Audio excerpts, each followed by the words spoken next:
Enquanto muita gente mata um leão por dia, ela é a própria felina. Eu sou Amanda Reisenberg, presidente do Instituto Nossa Causa e a host de hoje do programa Segundelas. E eu vou falar com Laís Leão. Bem-vinda! Muito obrigada, Amanda. Muito feliz pelo convite, muito feliz por estar aqui trocando ideia com vocês. Acho que vai ser um papo muito legal. Eu também acho. Laís, me conta um pouco de você, a tua relação com a cidade. Você é curitibana mesmo, você cresceu, nasceu aqui, teu desenvolvimento profissional também foi aqui. Conta um pouco como foi esse processo, nascer em Curitiba, conhecer Curitiba e hoje estar explorando Curitiba, todos os bairros de Curitiba. Então, eu tenho uma relação pessoal muito forte, uma relação profissional muito forte com Curitiba, né? Eu tenho 30 anos, então já tem um tempo, aí eu sou nascida mesmo em Curitiba, criada aqui, estudei aqui a vida inteira, cresci aqui mesmo. A família do meu pai e da minha mãe são do interior de São Paulo e do Paraná, respectivamente. Então, eu sou a primeira oficialmente curitiboca da família. Mas eu sou muito curitibana, assim, do estereótipo completo, né? Do curitibano mais quietinho.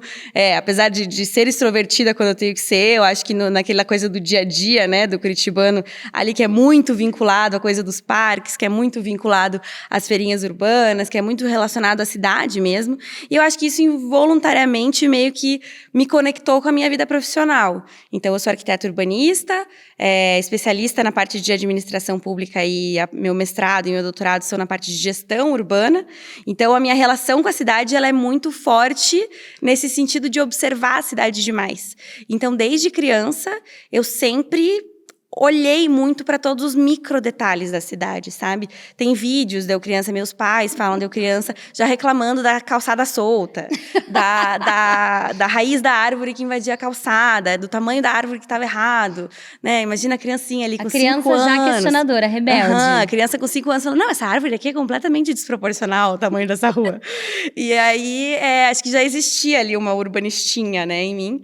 Então, Curitiba ela é importantíssima no meu desenvolvimento, justamente por isso, assim, porque eu acho que foi uma cidade que me deu muitos instrumentos para ser também uma criança e uma profissional bastante questionadora sobre como a cidade se dispõe, né? Então, Curitiba, ela, apesar de apresentar muitas soluções, ela é uma cidade que sempre foi vista como uma cidade muito inovadora mesmo, muito diferente, ela ainda assim tem seus problemas, ela ainda assim é uma cidade muito desigual, e eu sempre fui muito curiosa nesse sentido, de conhecer a cidade para além da minha bolha, né? Então, hoje, como curitibana e como urbanista, eu sempre puxo as pessoas e tento puxar para esse lado de conhecer Curitiba como um todo, né? Conhecer suas pontas, conhecer o centro, conhecer as várias diferentes caras da nossa cidade. E eu acho que isso é 100% diferencial na minha vida, assim. Foi um processo que me engrandeceu muito como pessoa, que me ensinou muito como profissional, que acredito que ainda tenho muita coisa para aprender, mas Curitiba me ensina todo dia a ver uma cidade diferente em cada canto, assim. Então, sou bem feliz de ser nascida aqui. Já conheci muitas cidades fora, né? Mas eu acho que Curitiba tem um lugar para mim que é um lugar de sensação de casa, assim. Que é um lugar que eu posso colaborar, mas é um lugar que me ensina muito também. Ai, que lindo! Eu sou apaixonada por Curitiba, eu não sou daqui, mas quando eu vim para Curitiba, já faz muitos, muitos anos, eu me senti em casa também. Foi uma cidade que me recebeu e que, apesar de muita gente falar desse estereótipo das pessoas de Curitiba, eu sempre me dei muito bem com as pessoas de Curitiba, os curitibanos. Sempre gostei, eu nunca senti essa frieza e esse comportamento mais individualista, talvez, que é essa visão que as pessoas têm de Curitiba e de quem mora aqui, né? Eu acho que não é uma questão... Eu acho que eu sempre brinco, assim, que eu acho que é uma coisa que as pessoas... É uma leitura meio equivocada, talvez. Porque eu acho que realmente o curitibano padrãozinho, assim, ele é um curitibano mais quieto, talvez, né? De não ser tão extrovertido principalmente se você não conhece a pessoa e tal. Mas eu não acho que sejam pessoas frias. Pelo contrário, eu conheço pessoas muito acolhedoras daqui, né? E eu acho que isso você para qualquer curitibano na rua, aquela pessoa, você vai de uma informação, aquela pessoa ela vai te responder com educação. Ela vai querer te ajudar. Ela só talvez não vai ficar jogando papo furado com você. Mas ela vai ser acolhedora da sua maneira, né? Então, eu acho que é uma maneira de ver a cidade mesmo. Não sei se é uma questão relacionada ao clima, por ser uma cidade, né? Um pouco a gente tem que ficar meio fechadinho, assim. Mas eu acho que é uma cidade que tem muito a oferecer e é um povo que também tem muito a oferecer, a agregar. Então, eu sou claramente muito apaixonada por Curitiba e pela forma que a cidade se constrói e a forma que os curitibanos constroem a nossa cidade, né? Então, acho que é um espaço de muito crescimento, de muito aprendizado mesmo.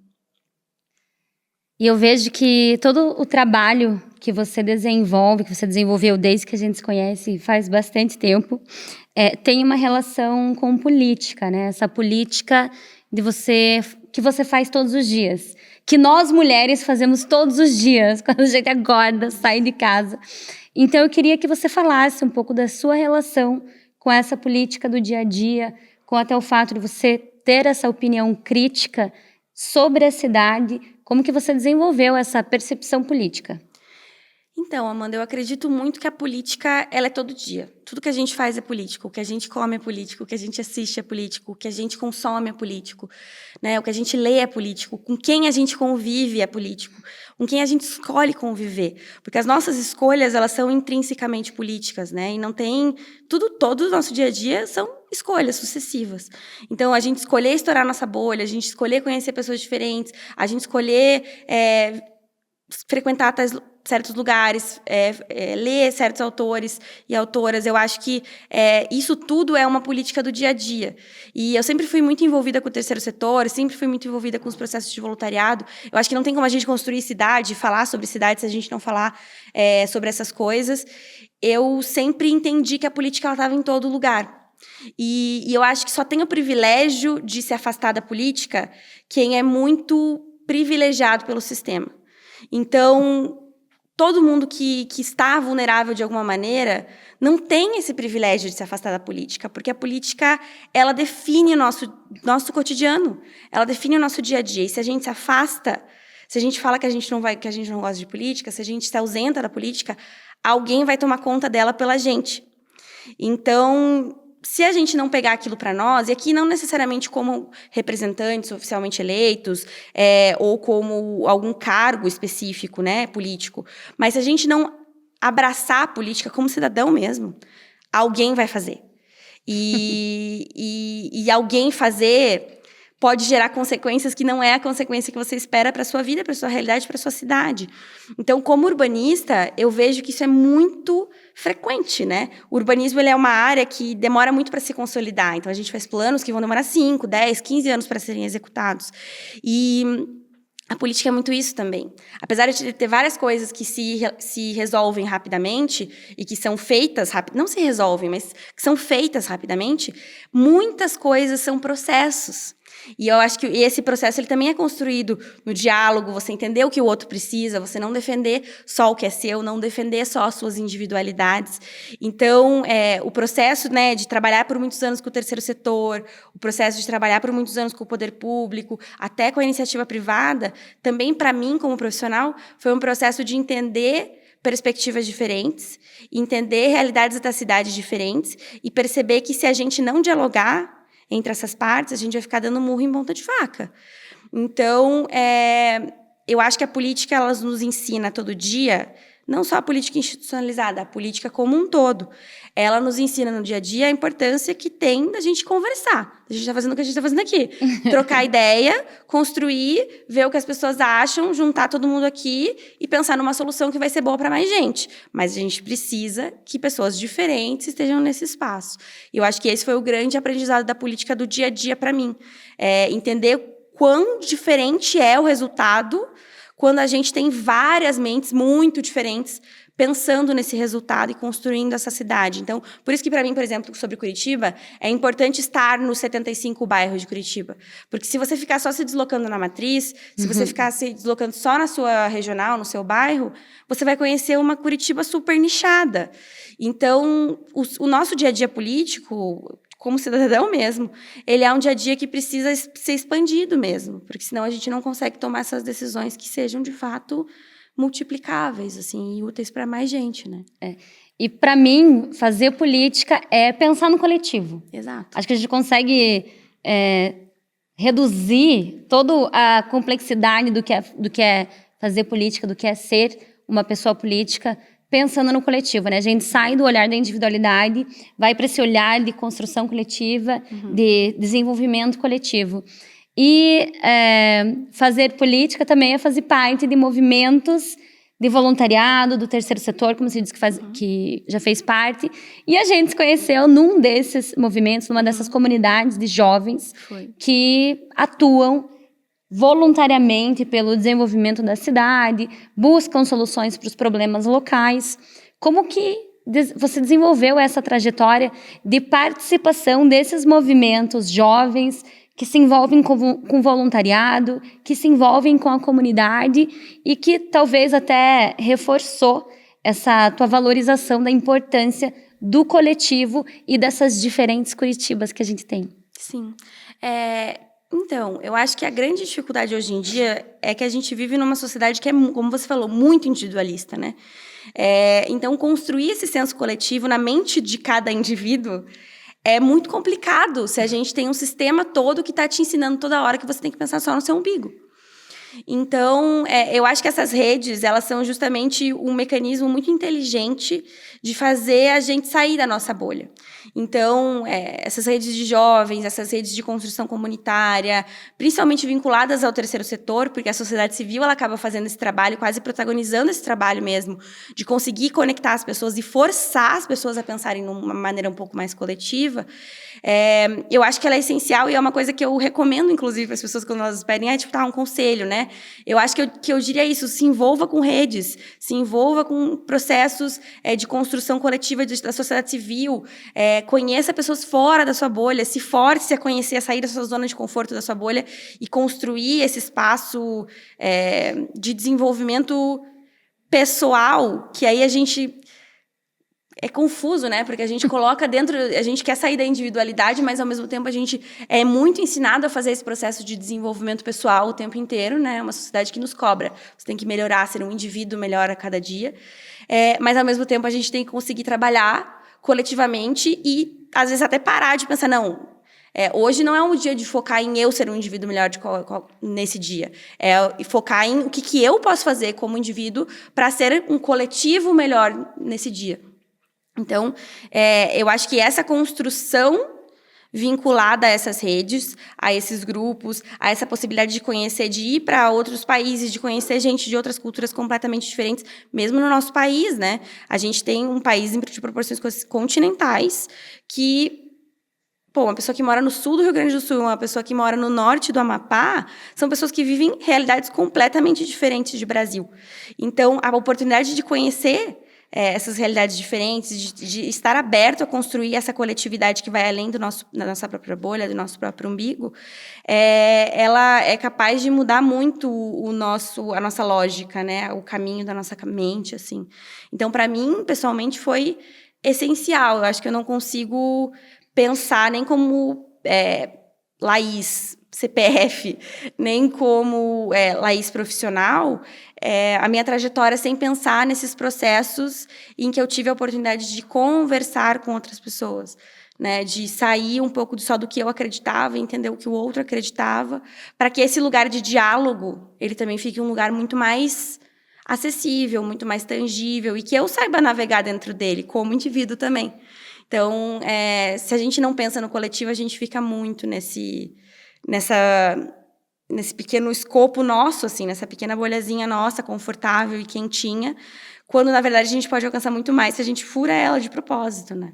A gente tá falando aqui nesse programa, segundo elas, muitas coisas que você citou, assim. Então, a gente tá falando sobre interculturalidade, a gente tá falando sobre voluntariado. Então, são formas também que a gente faz a nossa política aqui, que você trouxe, de trazer acesso para todas as pessoas, a essas pessoas diferentes, a esses conteúdos que são tão diversos e que, às vezes, estão muito próximos da gente. mas essa nossa individualidade não permite que a gente estoure a nossa bolha e conheça essas outras realidades. Exato. Laís, mas assim, acho que uma coisa aqui que talvez possa ter chocado o nosso público ou não, é que política não se faz só dentro de partido. Política se faz aqui na sociedade todos os dias, a gente tá fazendo política, assim. Mas existe um limite, queria entender a tua percepção sobre o limite dessa força política não partidária e o momento que você tem que entrar para o sistema para conseguir mudar as coisas de dentro. Sim. Esse momento, acho que ele existe para bastante gente. Para mim, ele existiu porque acho que principalmente o que me fez dar um clique, assim, no sentido de, eu preciso me vincular também à política institucional e não somente à política do cotidiano, à política do terceiro setor, que, como eu falei, é muito válida e absolutamente importante, porque o terceiro setor e as mobilizações da sociedade civil, e a academia também, inclusive, são protagonistas essenciais na pressão por certos direitos e para evitar que a gente perca outros direitos. Né? Eu acho que a gente tem exemplos muito constantes de como essa pressão foi importante. Trabalhei por anos dentro do terceiro setor, eu fundei um projeto social em que eu trabalhava especificamente com advocacy, né? Então, era bem ali esse lugar da relação entre o terceiro setor e tentar levar as pautas do terceiro setor para dentro do poder público, né? Convencer quem tem tinta na caneta ali mesmo a abraçar certas ideias. Então, eu naveguei ali por alguns anos nesse lugar que eu passava um dia inteiro numa câmara, numa assembleia, e outro dia inteiro na rua, e aí, assim, no dia seguinte, para levar uma coisa do lugar para o outro.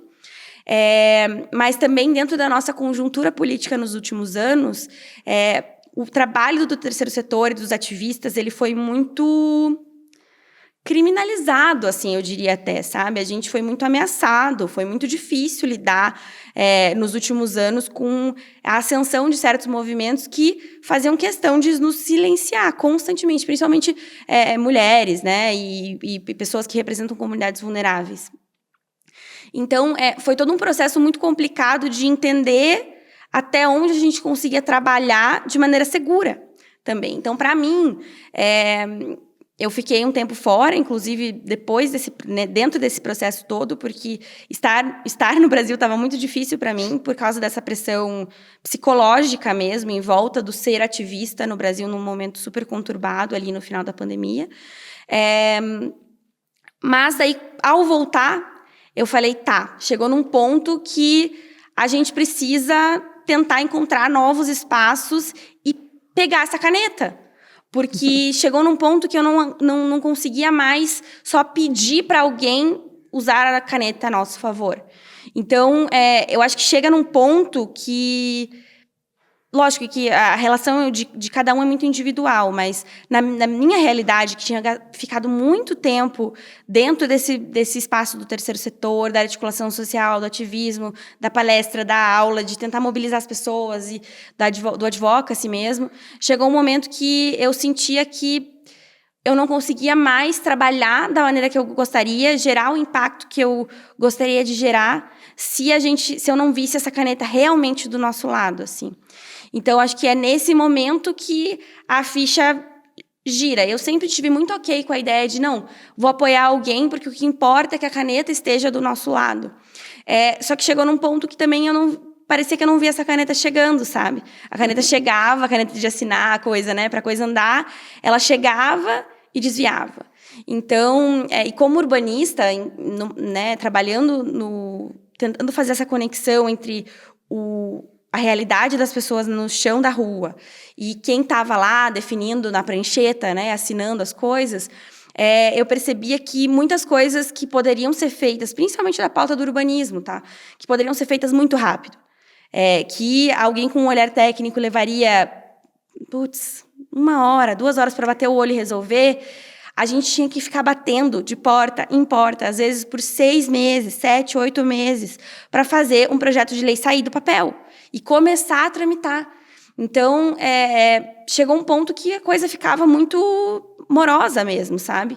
E eu acho que você tem esse sentimento também, Amanda, no sentido de ter uma pressa, assim. Eu sempre fui talvez como pro pessoal que é ligado em signos, como uma boa sagitariana, eu gosto da coisa resolvida meio, vamos lá, não, quero fazer, vamos fazer agora.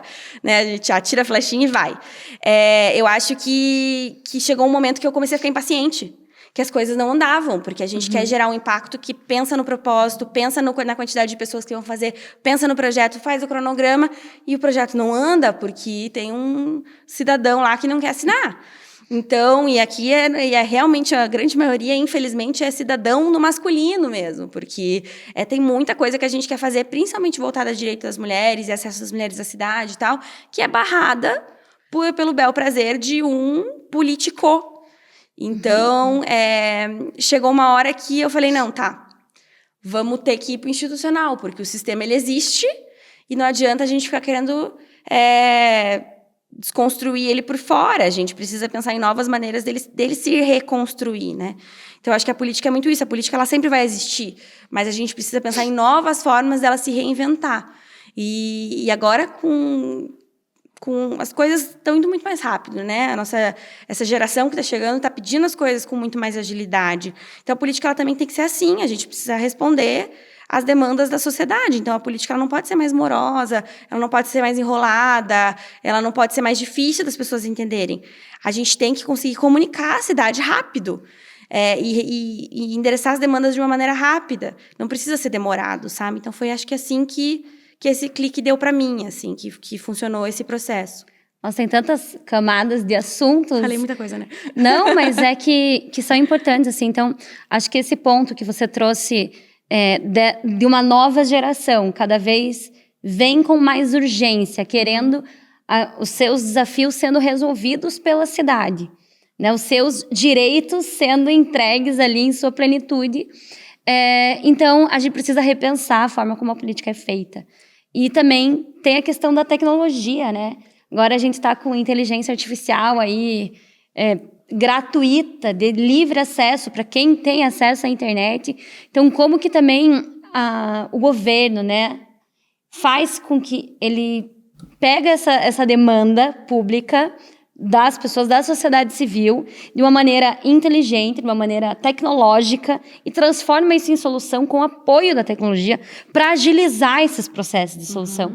Porque você trouxe, né, que o olhar técnico, muitas vezes, é o que falta, mas o olhar técnico ele pode ser trazido por uma tecnologia, inclusive. Assim. Então, como que a gente traz esses novos olhares, traz essas atualizações para o poder público, para ele nos entregar os direitos que a gente tem, né, do cidadão, o acesso à cidade que a gente precisa ter, assim.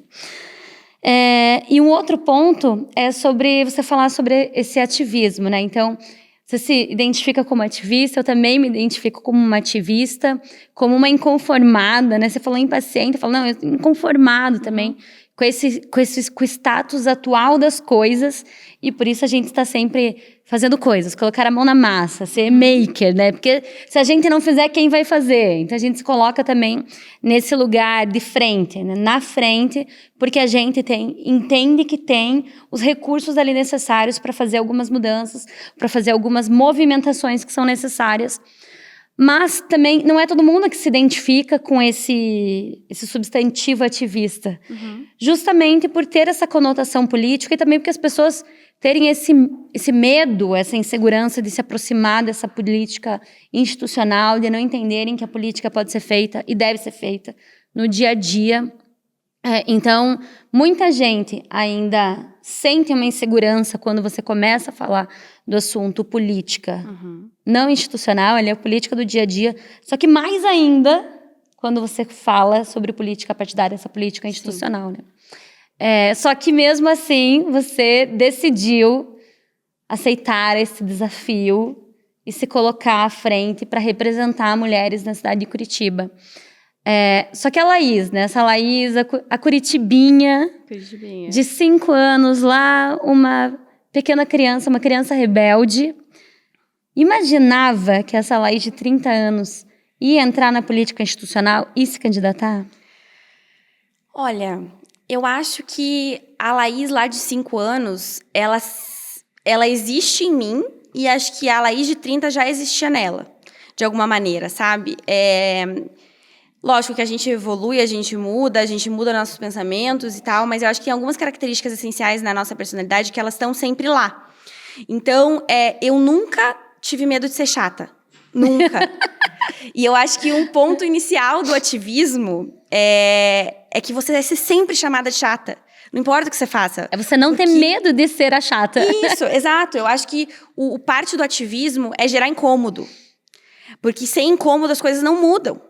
Então, só que assim, como mulher, sempre foi muito difícil pra mim ser taxada como chata. Porque eu não tinha medo de ser chata, mas eu achava horrível que me achassem chata, porque a gente é muito taxada o tempo inteiro, né? De exagerada, de doida, de maluca, histérica, enfim, e todos os possíveis adjetivos. E chegou num ponto que eu comecei a perceber que toda vez que me chamavam de chata, era porque eu estava incomodando por alguma coisa que estava me incomodando. Então, assim, por que eu posso ficar incomodada e o querido não? Então, isso foi uma coisa que começou a me pegar no meu calo, assim, né? E isso já era uma coisa que me pegava no meu calo desde criança. Eu não engolia incômodos. Então, a calçada estava me incomodando, eu falava para todo mundo que estava na minha frente, essa calçada é horrorosa, não dá para andar aqui. Não consigo carregar minha maletinha para ir pro colégio, né? Sempre ia pro colégio a pé e tal, me incomodava muito o fato de que eu não conseguia carregar eu sozinha, com 5 anos, não conseguia carregar minha maleta. Mochilinha de Achava carrinho, um absurdo. assim, né?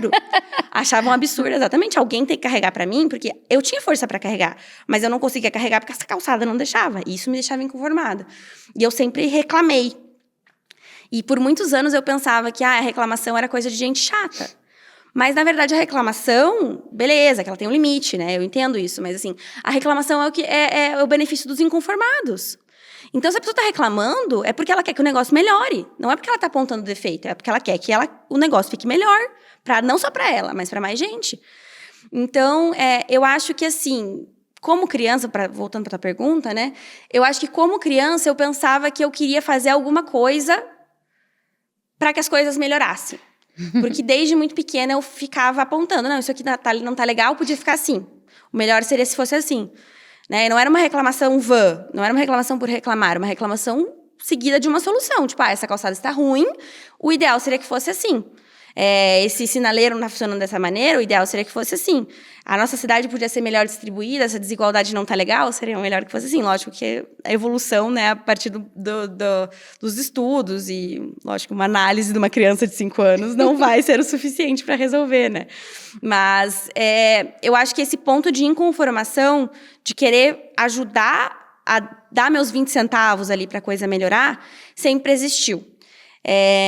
Não necessariamente, como eu disse antes, né? Não necessariamente uma vontade pessoal, um luxo pessoal de querer estar neste lugar de representação. Mas sempre num lugar de eu quero fazer a minha parte. E tá tudo bem colaborar com o outro para que o outro faça a parte dele. Tá tudo bem. Só que chega uma hora que, às vezes, como eu te falei antes, a caneta ela não se escreve sozinha. Uhum. Então, a caneta ela tá lá, alguém precisa pegar essa caneta e fazer a tinta da caneta funcionar. Então, acho que foi nesse... Eu não consigo te dizer, assim, um ponto em que eu tenha falado, nossa, eu acho que talvez eu tenha que assumir essa posição. Mas eu acho que essa vontade de ajudar sempre existiu. E eu acho que é aí que surgem esses caminhos, né? Que os caminhos vão se trilhando. Então, o caminho do ativismo, ele sempre foi um caminho de colaborar, de ajudar, de... Pô, se eu não tenho problema de falar em público, vamos lá. Então, alguém tem que falar em público, eu vou lá e falo. Acho que esses mecanismos de construção que vão construindo essa Laís Leão política.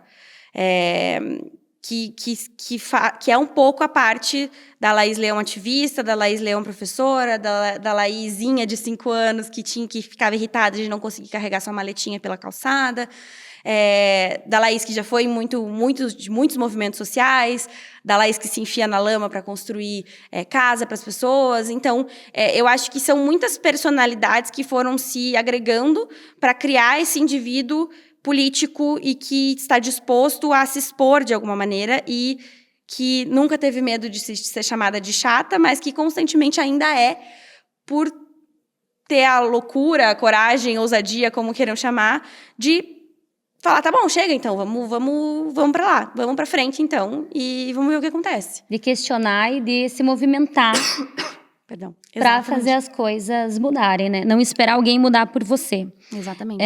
E de toda essa tua trajetória ativista, acho que eu te conheci no momento que você estava trabalhando já pelo direito das mulheres, antes mesmo de ter uma organização formal, né?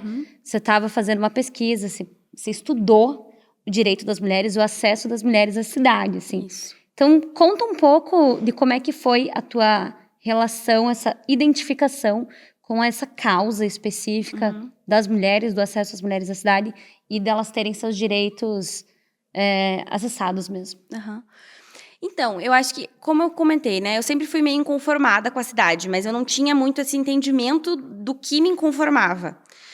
E aí, começou mesmo essa questão do direito de gênero à cidade, da relação das mulheres com a cidade, como isso é desigual, assim, quando eu estava na faculdade, e eu fiz faculdade de Arquitetura e Urbanismo na UTFPR, na Tecnológica Federal aqui do Paraná, e o curso de Arquitetura e Urbanismo ele foi mudado para um campus novo da faculdade, que na época era num lugar bem vazio, assim.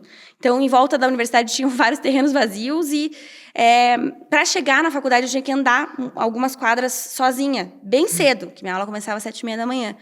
E eu lembro que eu passei inúmeras situações de muito medo por causa de assédio na rua. E sempre de manhã ou de noite, muito cedo ou muito tarde. No meio do dia acontecia às vezes, mas era muito mais comum nesses picos do dia, assim.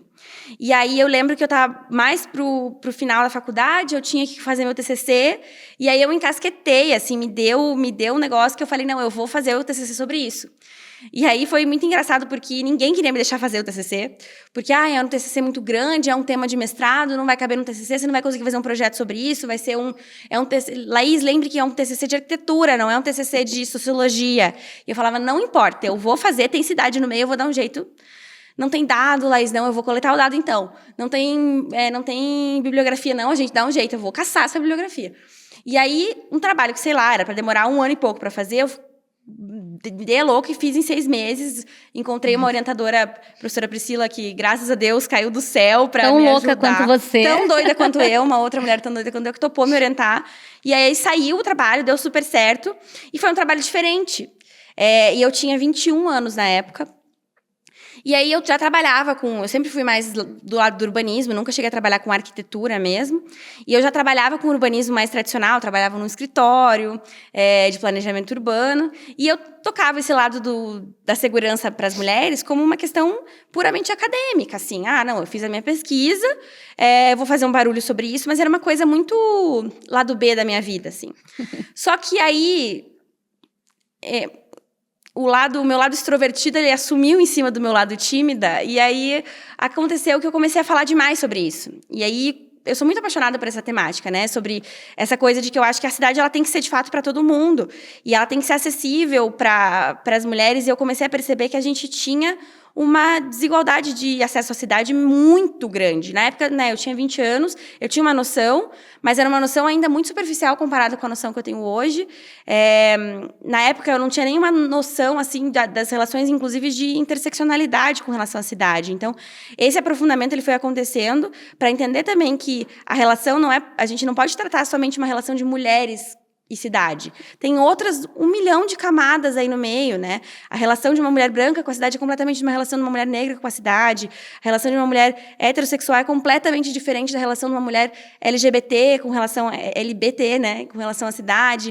Então, todo esse processo, ele foi um processo foi realmente o começo de uma montanha-russa, assim, sabe? Parecia que eu estava subindo uma escadinha, e aprendendo. Então, foi muito um lugar de eu ensinar e aprender ao mesmo tempo, e essa vontade de fazer barulho em volta disso. Então, isso começou lá em 2014, 2015, que eu comecei a minha pesquisa, e venho trabalhando com esse estudo desde então. Então, minha pesquisa acadêmica sempre foi vinculada a essas questões de gênero, e o espaço do ativismo ele começou a ocupar um espaço que eu não imaginava na minha vida. Eu sempre achei que ele seria um trabalho voluntário, como eu sempre fiz. Porque a minha família é uma família de professores. A grande maioria, principalmente das mulheres da minha família, são todas professoras. E então eu sempre aprendi a me envolver muito com o coletivo, por causa desse lado da educação da minha família. Então eu sempre achei que isso fosse uma coisa que seria transversal à minha vida, mas não que ela seria uma das partes principais. E chegou num momento que eu estava tão indignada e, ao mesmo tempo, tão apaixonada pelo tema, que eu vi um lugar em que isso podia ser mudado. E eu via outras mulheres em volta de mim falando, cara, isso sempre me incomodou, mas eu não sabia explicar como que isso me incomodava. Porque era uma coisa tão naturalizada, né? O assédio que a gente vive na rua, hoje a gente é muito mais vocal sobre isso, mas há 10 anos atrás, era uma coisa meio que, acontece. Mas é uma coisa que incomoda todo dia da sua vida. As limitações, a gente não tinha esse entendimento, eu tenho essa impressão, sabe? Principalmente quando você é uma mulher muito jovem, né? As meninas estão muito expostas à violência, estão muito expostas a essa naturalização de que é normal ser assediada, e não é normal ser assediada. O normal é você viver sua vida em paz. Então, isso começou a gerar um lugar, para mim, de muita indignação, de inconformação, como você disse antes. Então, um lugar de se mobilizar, de falar, não, tá errado. E de não ter medo de ser chata, não ter medo de falar, cara, não vou engolir isso aqui. E não vou ver outras mulheres em volta de mim engolindo isso aqui, porque isso aqui tá errado. Então, acho que... Então, foi assim. Aí a Incite surgiu, que é uma rede para cidades inclusivas, que é um projeto em que a gente articula outras mulheres que trabalham com essas questões de gênero e cidade para criar mecanismos para que as nossas cidades sejam melhores para todas nós, dentro das nossas diferentes realidades, e trabalhando isso de maneira, hoje, muito mais madura, entendendo que são realidades muito diferentes, mesmo dentro desse grande grupo de mulheres, né? Então, a cidade, ela se coloca de uma maneira muito incisiva na minha vida, assim. Então, ela me afetou muito e eu busco afetar ela da maneira mais positiva possível, agregando a maior quantidade de mulheres possível. Tô junto. É muito legal quando você fala que você teve essa percepção desse assédio que você sofria na faculdade, né, quando ia para a faculdade, e você decidiu, então, questionar as pessoas que estavam barrando a tua ideia para implementá-la. Essa sensação da insegurança das mulheres numa cidade, ela é uma constante, e eu tenho lembranças da minha infância que eu vivia em União da Vitória, no interior do Paraná, em que a gente sofria assédio, criança mesmo. Então, sei lá, eu ia pra dança, né? Eu fazia dança, aí, sei lá, de colã, meia calça, tava com a sapatilha, às vezes colocava aquela sainha, às vezes você saía da dança assim, vestida de bailarina, com o coquinho bonitinha, e você sofria assédio passando numa rua, assim. E a gente não sabia o que isso significava. Só sentia essa, tipo, ai, que saco, saía xingando os homens lá, e depois ria com a tua amiga, tipo, ai, meu Deus, que absurdo, não sei o quê. Mas não sabia o que isso significava, a gente só sabia que isso incomodava. Então, ver o teu trabalho hoje, todo o trabalho que você já realizou com Incities, Incities, né? Incities é um projeto que a gente precisava e não sabia. A gente quer que tenha alguém lutando pelo nosso espaço, pelo nosso acesso às cidades, mas a gente talvez, até você perceber isso, que a tua vivência na cidade é diferente só por você ser mulher, acho que é uma coisa que o teu trabalho hoje, ele alerta a gente a respeito disso, né? E daí eu queria também trazer para você, né? Os direitos das mulheres, eles estão constantemente ameaçados. Assim, ser mulher já é praticamente, você falar sobre ser mulher já é um ato político. E os nossos direitos, os poucos aí que a gente tem, e que a gente tem conquistado, né? São poucos, mas também são muitos comparados com poucos anos atrás. Eles são constantemente ameaçados porque a gente vive numa sociedade patriarcal, que é comandada por homens brancos, cis, héteros, esse padrão aí que a gente sabe que estão comandando o mercado e política, em sua maioria.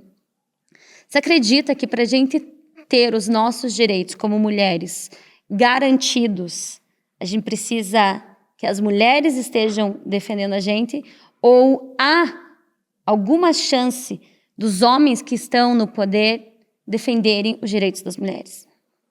A gente precisa que as mulheres estejam lá. A gente precisa de aliados, lógico, ninguém faz luta sozinha, Mas já foi-se o tempo de achar que um príncipe encantado vai resolver os nossos problemas. Eu acho que esse tempo, na verdade, nunca existiu. A gente foi... Existe uma tentativa de fazer-nos acreditar nisso, né?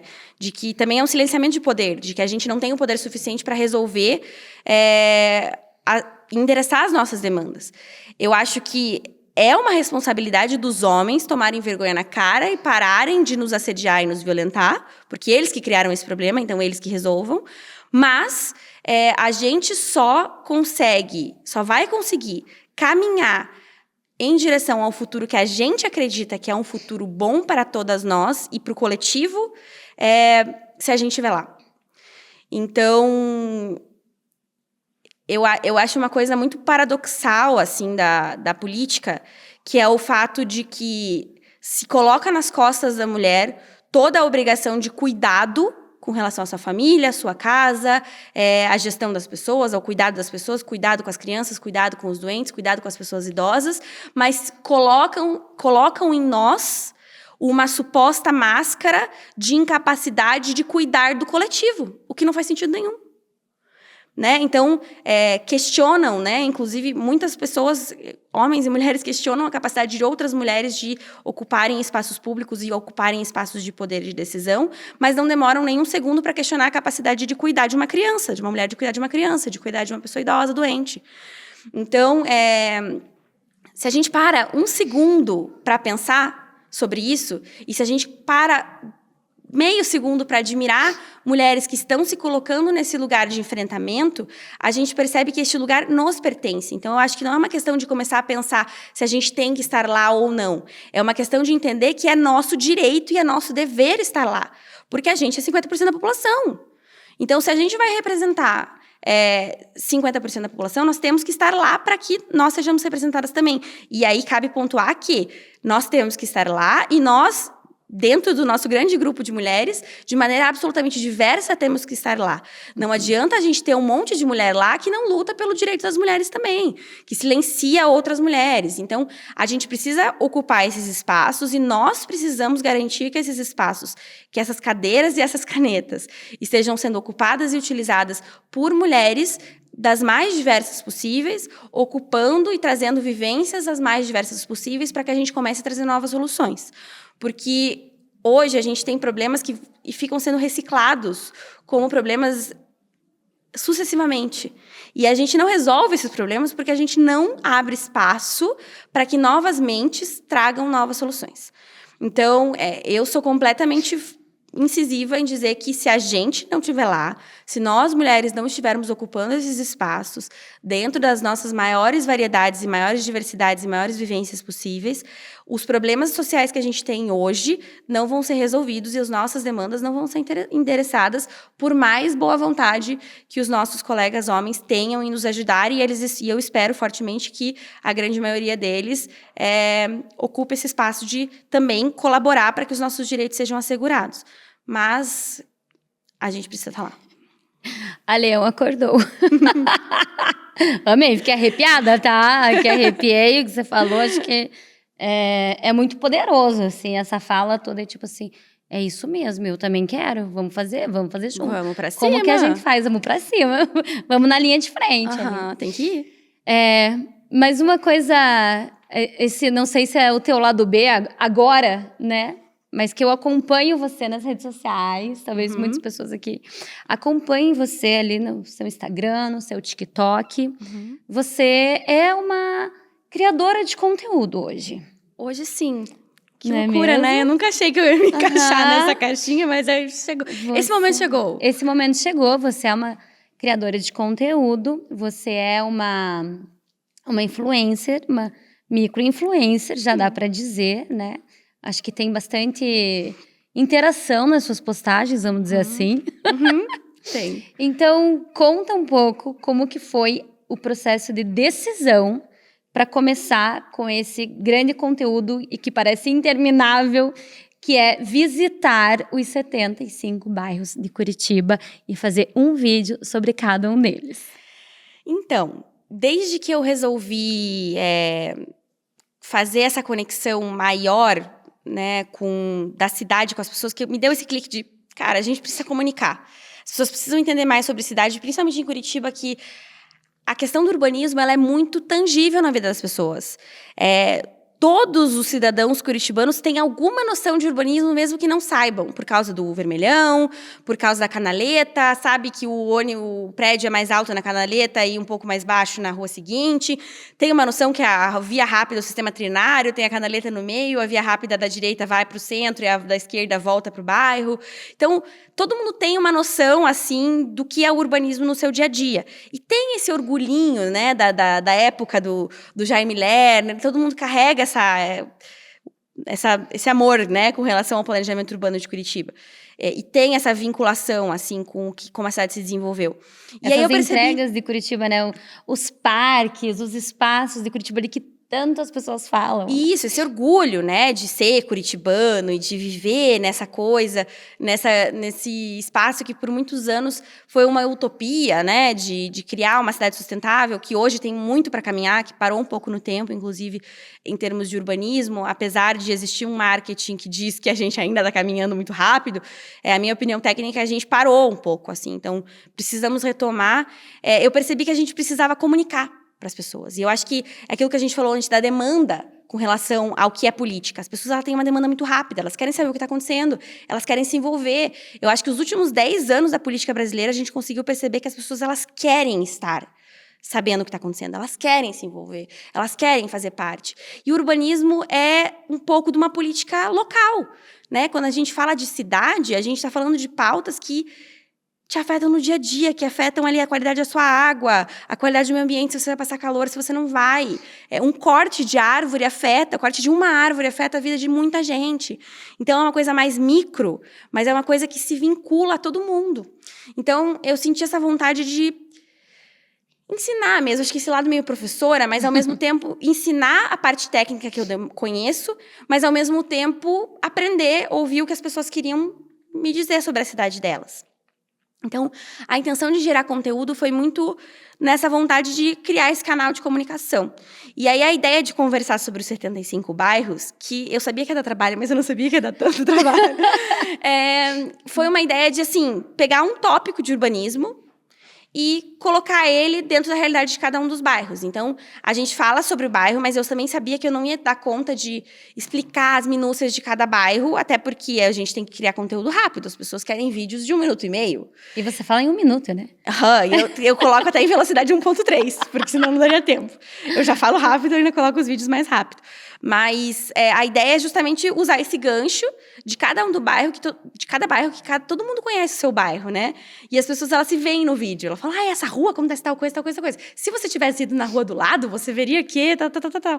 E aí é muito legal, porque aí também a gente consegue fazer esse gancho, a pessoa aprende alguma coisinha sobre urbanismo, vinculada à realidade dela, e muitas vezes conhece um lugar de Curitiba que não conhecia. Tem muitos bairros de borda que as pessoas nem sabiam que existiam, que eram bairros. Então, está sendo muito legal esse processo de gerar um vínculo maior com a cidade, que eu acho justamente que é o que o poder público deveria fazer. A comunicação institucional dos órgãos públicos deveria ser muito mais vinculada a esses processos de comunicação e menos a esses processos de informação, porque hoje eles são assim, Curitiba é isso, Curitiba é aquilo, informamos que fizemos tal coisa. Curitiba ganhou um prêmio. E muito menos esse processo de, gerar engajamento, gerar comunicação com a população, que tem muito a dizer, tem muito a pedir e tem muito a ensinar a dizer quais são os reais problemas, porque às vezes se investe milhões de reais num negócio que não vai resolver o problema das pessoas. Fica a dica, né? Às vezes, menos meme e mais mão na massa. Mais espaço para conversar com as pessoas, né? As pessoas querem trocar ideia, elas querem participar. E não adianta só um processo de criar espaços em que as pessoas podem escrever o que elas querem. E aí ninguém nunca mais vai responder o que elas pediram. É um espaço de realmente as pessoas poderem falar e serem ouvidas. E eu acho que as redes sociais, elas entregam muito isso. E eu acho que tem sido muito legal para mim, como profissional, como urbanista. Eu sempre falo para alunos, quando eu vou dar palestra, para galera de arquitetura e urbanismo que ainda vai ser um profissional formado. Eu sempre falo, vocês vão ser profissionais medíocres se vocês não ouvirem as pessoas. Que urbanista que é um bom urbanista se ele não ouve as pessoas. Que político é um bom político se não se dá o trabalho de parar um pouco do seu dia e ouvir o que as pessoas realmente querem. Porque senão a gente fica só criando coisa com base nas vozes das nossas cabeças, né? Eu acho que as pessoas querem tal coisa. Cara, o que você acha não faz diferença nenhuma. Eu quero saber o que as pessoas realmente precisam. Então, eu acho que foi nesse caminho, assim, que rolou essa intenção de criar conteúdo que fosse um conteúdo também aberto a receber, sabe? O meu Instagram, ele é um compilado de aleatoriedades da minha vida e que não tem nenhum conteúdo de fato relevante. Eu tento pensar em produzir algumas pautas que são interessantes, mas parece que é um esforço que eu não sei de onde que eu tiro para conseguir produzir conteúdo. E eu tenho hoje me dedicado a produzir alguma coisa no LinkedIn. E lá eu tô conseguindo me dedicar até por conta do formato. Para mim, a produção ali em texto é melhor. É muito melhor, porque também ela exige muito menos empenho. É você tirar as ideias da sua cabeça, conversar com o ChatGPT, né? Obviamente, eu faço isso. Se você não faz, deveria fazer. E montar o texto, adaptar a tua linguagem, obviamente, ao teu tom pessoal ali, ao teu estilo, e publicar com as tuas ideias, ou citar alguma matéria e tudo mais. Agora, fazer o vídeo, além de fazer o roteiro, que é essa parte escrita, é estar lá, né, nesses bairros que você visita, fazer a filmagem, tem o processo de gravar o áudio, que também tem que ser super delicado, tá passando o carro, tá passando o ônibus, tá passando uma ambulância, e depois ainda editar isso, que já é um mega trampo. Mas eu acho não, né, na verdade, até questionar você, qual é o trabalho mais difícil? Se é ir gravar nos bairros, se é montar o roteiro, ou é lidar com o hate que você recebe nos comentários? Olha, eu acho que eu sou meio... Assim, uma coisa que foi uma virada de chave muito grande pra mim foi desapegar um pouco de algumas coisas. Então, assim, vai passar a ambulância, a gente sempre brinca. Toda vez que eu vou gravar, começa o cachorro latir, surge galo, não sei de onde, tem galo no vídeo. Aí passa a ambulância, daí o pessoal começa a cortar grama, exatamente na hora que a gente tá gravando o vídeo. Então, assim, algumas coisas a gente meio que desapegou. Falou, não, tá, vamos virar aqui um pouco e se sair um áudio no fundo, vida que segue. A parte do roteiro, pra mim, é muito espontânea. Então, assim, eu não faço roteiro. Gente, maluca, é um né? talento. Maluca, eu sei mais ou menos o que eu vou falar, eu defino algumas pautas, a gente chega lá no bairro, eu vou e falo. Então, mas aí também eu acho que é um lado muito prof, assim, né? De, tipo, vá fazer a aulinha ali e explicar o que for necessário. Você já treinou a didática aí por vários anos. Eu acho que tem esse fator, assim, uma bastante confiança no que eu tô falando, porque a gente tem que ter confiança no que a gente estudou, né? Então, eu falo de coisas que eu entendo, eu não vou sair lá desembestar, falar coisas que eu não sei. Então, facilita muito. E aí, eu acho que isso também é uma questão do feedback do hater. Porque é engraçado, porque como o urbanismo, ele é uma coisa, e da mesma forma a política, ele é uma coisa que está muito no cotidiano de todo mundo. Então, é muito curioso você ser um técnico de uma área que está no cotidiano das pessoas, porque você tem um conhecimento técnico, que ele é mais aprofundado, você gastou muito tempo da sua vida estudando, mas ele é um assunto que é do cotidiano de todo mundo. Então, as pessoas, elas falam com você como se elas soubessem tudo também, porque é uma coisa do cotidiano. E realmente elas sabem muitas coisas do que elas vivem, né? As pessoas, elas sabem a demanda. Mas é muito curioso, e eu acho que isso é uma tendência. Eu sempre brinco no meu Instagram, inclusive, que vira e mexe nos meus comentários, aparecem sempre um homem, é sempre um homem, pessoal, desculpa, mas é sempre um homem, falando, na verdade, lá. E aí eu sempre olho, na verdade, eu fico tipo, sempre tem, né, pra querer vir me dar aula pra uma coisa que... Sempre tem o mansplaining. E eu tento assim, não, tá, vou dar uma respirada, vou dar uma olhada. E aí, quando sempre venho, na verdade, eu vou dar uma fuçada no indivíduo. Aí eu não me aguento. Eu vou dar uma fuçada. Aí o cara não é da área. Ele estuda outra coisa, X, assuntos aleatórios. E ele manda na verdade, e vem querer me dar uma aula de urbanismo. Então, assim, aí eu fico naquela, tá, eu não... Ai, muito difícil, né? Porque você fica naquela, tipo, eu não posso ser... Eu tenho que ser humilde, porque a gente é mulheres, temos que ser humildes. Você não pode ter autoconfiança demais, que é pecado capital. Então, eu vou me colocar aqui no meu lugar de, tipo, pode ser que ele esteja falando uma coisa que eu realmente não sei. Pode, né? tá, é válido. Aí eu vou olhar, tá, não é da área. Daí eu vou ler o comentário com calma. Na verdade, daí vem umas coisas que eu fico, gente, não é possível que a pessoa teve a cara de pau de vir aqui me falar que ela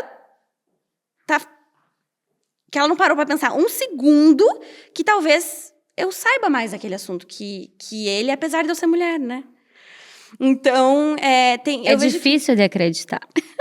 Eu vejo, assim, que tem muitos homens que têm uma dificuldade muito grande de entender que talvez uma mulher saiba mais que eles sobre algum assunto. E aí, isso na política é extremamente comum. Extremamente comum. A gente é constantemente... e eu trabalho com isso há anos, né? 10 anos, na política de bastidor. Então, é extremamente comum um homem tratar a gente como se... uma menina, né? Que bonitinho que você está se esforçando. Nossa, Amanda, que bonito isso que você está fazendo. Eu vejo que você está se esforçando bastante. E aí vira pro lado e ignora 100% o que você disse. Então, isso é muito, muito, muito comum. Mas, assim, eu acho que hoje eu lido mais com uma naturalidade, com um senso de comédia até, assim, tipo, mais um dia, mais uma segunda-feira em que tem um cara... Só mais um dia. Só mais um dia que tem um cara querendo me dar uma aula sobre um assunto que ele não sabe e eu sei muito mais que ele. Então... Só que é muito difícil pra gente se colocar, até pra eu falar isso é muito difícil pra mim, porque parece que o subconsciente fica nesse lugar, tipo, Laís...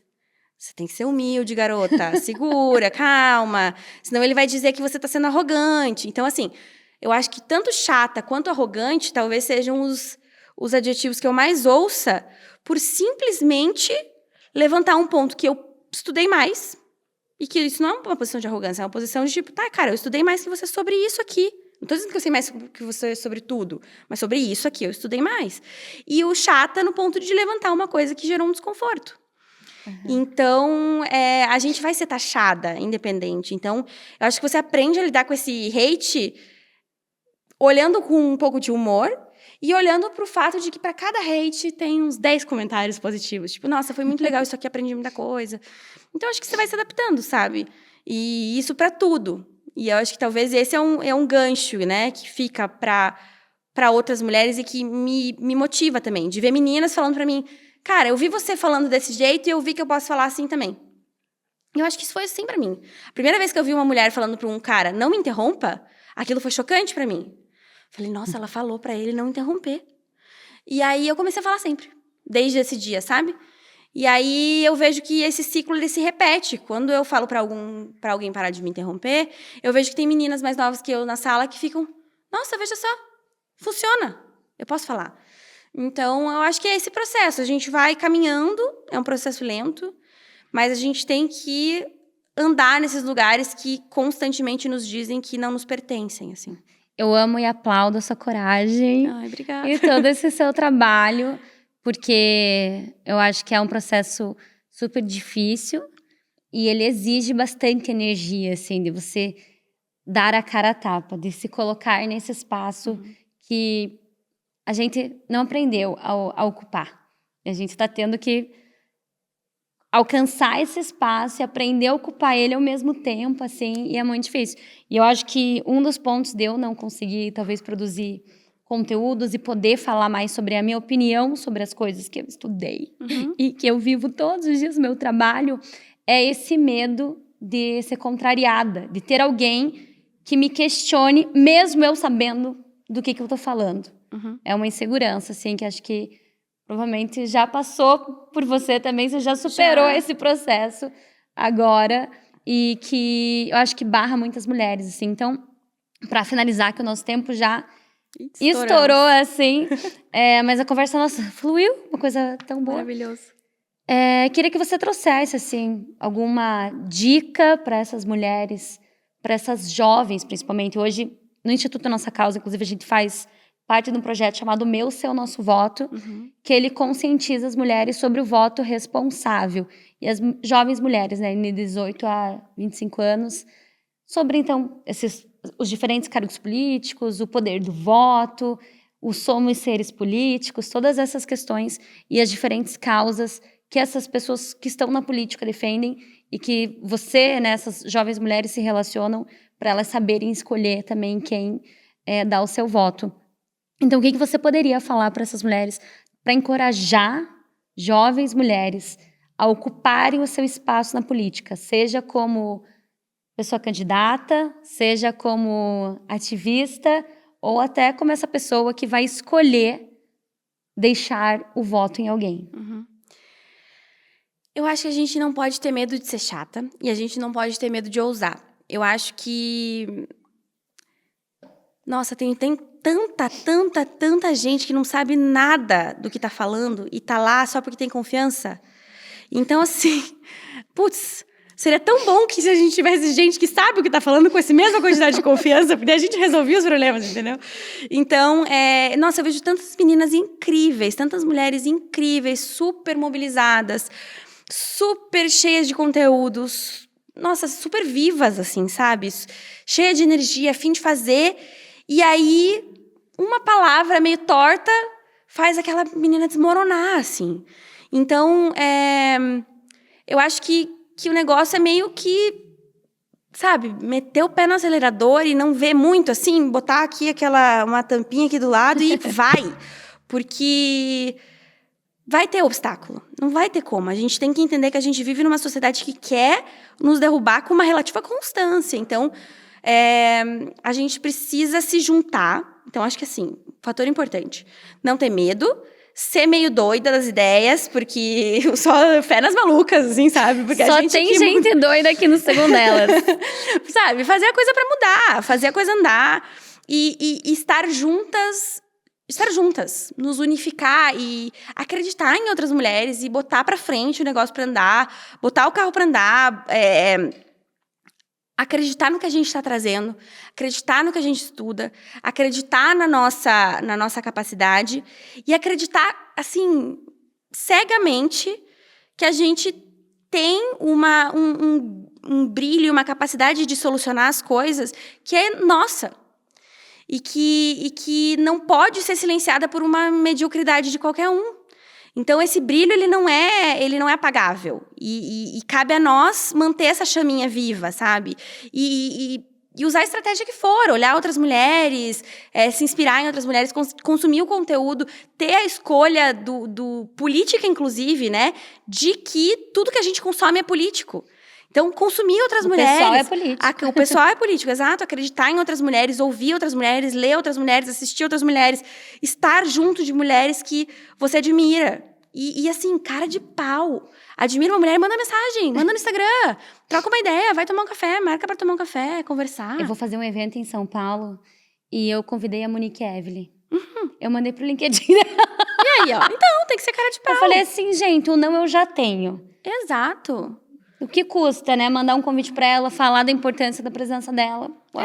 Seja educada, seja simpática, bote sua chama pra rodar e acredite, assim. É isso, não você já tem. Se inspire em mulheres que abriram um caminho pra você, porque já teve muitas mulheres que, nossa, se desdobraram em mil pra que a gente pudesse estar aqui onde a gente tá.